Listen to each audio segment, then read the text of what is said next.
Hey everybody, it's me, it's the B-O-B-B-Y, Bobby, the Music Man Munson, coming at you with another review of an album here on our local establishment. This time around, strap in, buckle up, because it's time we talk about Linkin Park's From Zero. Yes, From Zero, the latest release from the band Linkin Park, dropped on Friday. The new full album, consisting of 11 tracks, is the first released since the unfortunate passing of the late great Chester Barrington. So there had been a lot of rumors about them not replacing, but adding another singer to the group to fill the spots where Chester Barrington would have been singing in their other songs, as well as to be able to push forward with new content as well. So those rumors were always there. And one of the key aspects that I always thought Linkin Park was going to have to do, especially to appease fans in a good way, is to bring somebody in that fit the mold of the group, not just bring in somebody because they're a great singer or a well-established singer from another group.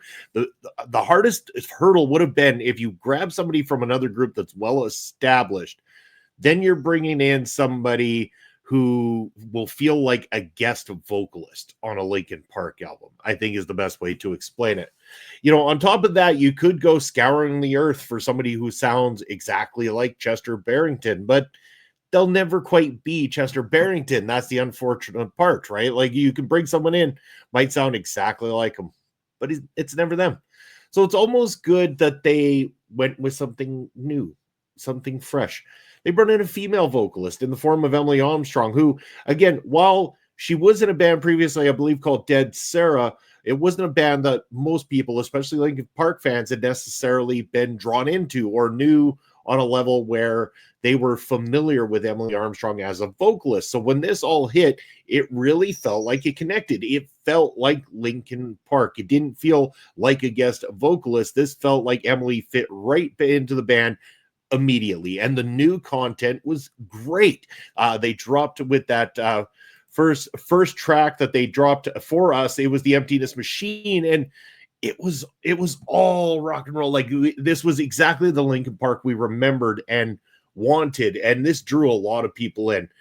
So here we go. We go along, and they also release Heavy as the Crown, Over Each Other, Two-Face the night before the album releases, and they're all good songs. So here I am, pumped, excited. It's time to check out From Zero. Picked up a copy, could sit down to listen to it, and it has been on absolute repeat ever since Friday when I put this thing in. Is there going to be people out there that don't like it? Probably. Let me know in the comments if you don't, what your reasonings are. I'm curious to know, because in my opinion, personally, Linkin Park's From Zero is their best full album since Meteora. I am not trying to say that the band didn't do anything good after Meteora. I'm not one of those types of people. I'm just trying to say, in terms of my personal taste and interest, and talking about an album from front to back, every track on it, this is the strongest outing for Linkin Park, in my humble opinion, since Meteora. I rank it that high because it is that good. As I said, 11 tracks, one of which is just the opener, From Zero, and intro. So it's kind of just, not filler, but it opens the album up. It's not a full song. We go into The Emptiness Machine, Cut the Bridge, Heavy as the Crown, Over Each Other, Casualty, Overflow, Two-Faced, Stained, IGYEIH, and Good Things Go. And there is some awesome tracks, some really different sounding tracks, some great uses of different tones and music throughout this entire thing. Some of the riffs are absolutely dynamite, very catchy throughout this entire album. Credit to Casualty, which is heavy AF on that song. It is so banging. So yeah, check that one out if you're looking for the heavy stuff. It's so good that it's got my cat running around the room here going absolutely nuts because he loves that song. But yes, that one is a banger too. And then I've got to give, my props to what I think is my favorite song. It came out prior to the album release, but Over Each Other, I've had going on and on and on repeat here. Emily Armstrong really carries the bulk of this song on her own, so she really gets to stand out from the pack on this one. It tells a beautiful story. The music video that accompanies it is all packed with all sorts of kind of emotions, hits you in the feels. So this is a great song as well too. But there isn't a track I dislike on this album. From front to back, I can listen to this thing on repeat, and it's all beautifully done.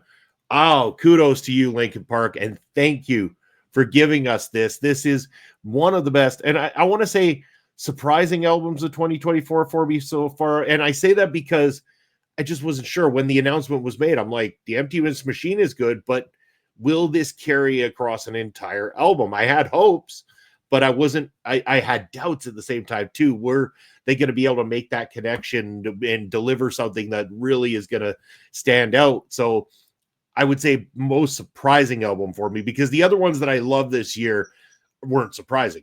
I knew I was going to love them. I went into it and I loved them.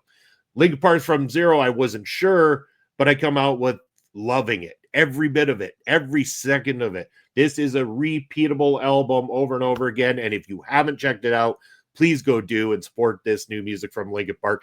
If you have checked it out, I'm curious to know what you think. So the comment section down below, leave me a comment. I'm always checking those comments. I get back to everybody as much as possible. So check it out. Let's converse about our favorite rock music of all time. And also, I want your opinions. Let me know what you would like to see here on the channel. Would you like to see other bands reviewed? Would you like to see certain songs reviewed? Maybe I'll react to a song. Let me know what you want. And yeah, just go ahead and do that and check out everything on this channel. And that channel, as you see on this ticker right down there, you see it going across your screen, OLE Podcast. You can check us out on all social media, as well as on Twitch and YouTube right here, where we have daily content coming out, from short form content such as this to long form content, as well as live streams, all centered around the world of pop culture. So there is something for everyone across this channel from our amazing contributors from all across the globe. So make sure to check us out.